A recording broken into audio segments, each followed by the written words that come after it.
ဒီ2025တနှစ်လုံးမှာကြားခဲ့ဘူးသမျှ crypto သတင်းတွေအကုန်လုံးကိုကျွန်တော်မေးထားလိုက်တော့လက်ရှိမှာတနှစ်လုံးစာအတွက်အရေးကြီးဆုံးသတင်းတစ်ခုကျွန်တော်တင်ပြပေးမယ်ဒီသတင်းကိုသိရပြီကျန်တာဘာမှလောက်အရေးမကြီးဘူး This is not a financial advice. Everything we say here is things we find interesting. So we're just sharing the data and the stuff we find interesting. And also like every statistics, every numbers, every prices and stuff mentioned in this video are used from public resources. You can also see the resources we use in our video description. So not financial advice. Do your own research. All right? Let's go.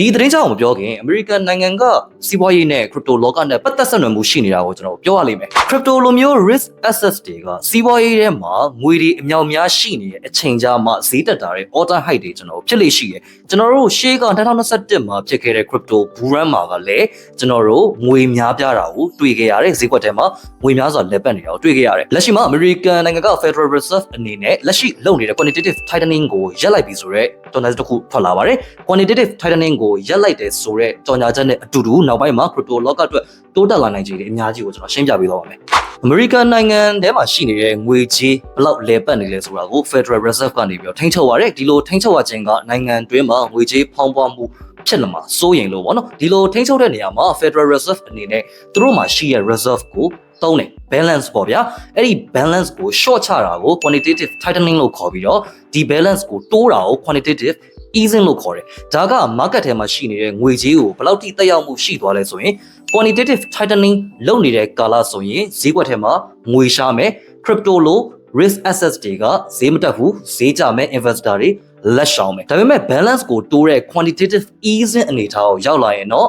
ဈေးကွက်ထဲမှာငွေကြေးတွေများလာမယ် crypto လိုမျိုး risk assets တွေကပို့ပြီးတော့လူကြိုက်များလာမယ်2022ဇွန်လကနေပြီးတော့ဒီနှစ်ဒီဇင်ဘာအထိ quantitative tightening ကို run ခဲ့ပါတယ် quantitative tightening ကို officially ရပ်လိုက်တဲ့နေ့ကတော့ဒီဇင်ဘာ1ရက်နေ့2025ဖြစ်ပါတယ်လက်ရှိမှာ quantitative tightening ရက်ဆိုင်သွားပြီဖြစ်တဲ့အတွက်ကြောင့်မလို့ crypto လောကအနေနဲ့အနည်းငယ်ဈေးပြန်တက်တာတော့ကျွန်တော်တွေ့ခဲ့ရပါသေးတယ်ကျွန်တော်ရဲ့ဗီဒီယိုတွေကိုကြည့်တဲ့သူဆိုရင်သိလိမ့်မယ်ကျွန်တော် crypto prediction တွေကိုသတိထားပြီးတော့လုပ်လို့ရှိရဲ့အဲ့ထဲမှာကျွန်တော် off season လာဖို့အတွက်ဘာတွေလိုလဲဆိုတဲ့အချက်ကိုခဏခဏပြောဘူးတယ်မှတ်မိကြတဲ့သူလည်းမှတ်မိလိမ့်မယ် off season လာဖို့ဆိုရင်ဈေးကွက်ထဲမှာ quantitative easing ရှိနေမှာရမယ်လက်ရှိက QT ကိုခဏရပ်လိုက်တာဖြစ်ပြီးတော့ quantitative easing လာနိုင်ခြေရှိလားကိုတစ်ချက်ကြည့်ကြည့်အောင် Federal Reserve ရဲ့ FOMC meeting note တွေမှာတရားဝင်ပြောကြားချက်အရတော့သူတို့အနေနဲ့လက်ရှိသူတို့ရဲ့ရည်ရွယ်ချက်က American နိုင်ငံရဲ့ငွေကြေးဖောင်းပွားမှုကို2%ထိ short ချနိုင်ဖို့ဆိုပြီးတော့သူတို့ခဏခဏပြောခဲ့ပူပါတယ်လက်ရှိမှာငွေကြေးဖောင်းပွားနှုန်း3%ရှိနေတဲ့အတွက်ကြောင့်မလို့သူတို့2%ထိကျအောင်လို့စူးစမ်းအောင်မှာ